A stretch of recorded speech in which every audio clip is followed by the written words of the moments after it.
Okay, so we're going to do some back attacks. We're just going to look at like a simple choke, but all the little details are setting it up when you're on somebody's back. So I'm going to jump on Jack's back here. Maybe I just woke up and I'm in this position. Okay, so first thing is my grip wants to be over his shoulder and under his arm, so a seatbelt grip. And what I want to imagine is I've got a big knife in my hand and I'm stabbing it in his arm.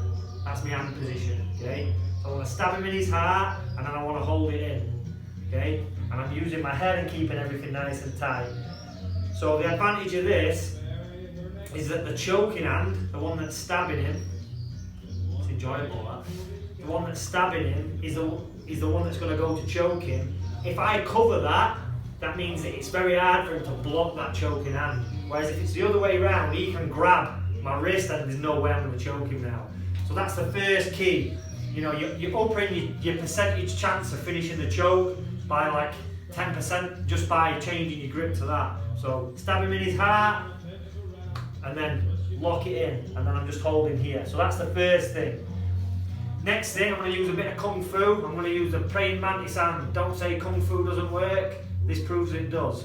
So I'm here. I'm going to use the praying mantis. Boom, straight under his chin. That's going to lift his chin. So I'm going from stabbing him in the heart, praying mantis, and then I just grab his shoulder. Okay. So he's still like me keeping this tight down, yeah, and he's doing a chin up. But I've managed to get his shoulder. But even if I try and finish the choke here, it's not going to come on. So once I get to here, I'm keeping my head tight all this time. So if I'm choking with my right arm, I want to keep my head on the left side, so my head's closing the choke. I've got a free arm now. Now, he's holding with both arms. This is the strongest one for him because it's on the end of the lever. So that's the one I'm going to concentrate on. So I'm going to make a Lego grip like this, like a little Lego man. I'm going to grab his wrist and I'm just going to push it away. Once I've pushed it away, I can quickly then adjust, and I'm going to bring my hand back, pushing his shoulder and getting this even deeper now and locking it with my chin. So now it's very hard for him to get to the end of that lever because my chin's on it. From there, I'll try and put you to sleep while I'm doing it.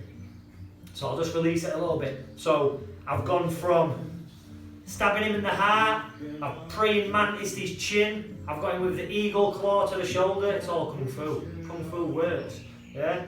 So I've clawed his shoulder, he's going to hold on, he's going to do a chin up. I'm going to do the Lego grip. I need to think of a Kung Fu style. What could that be? I don't know.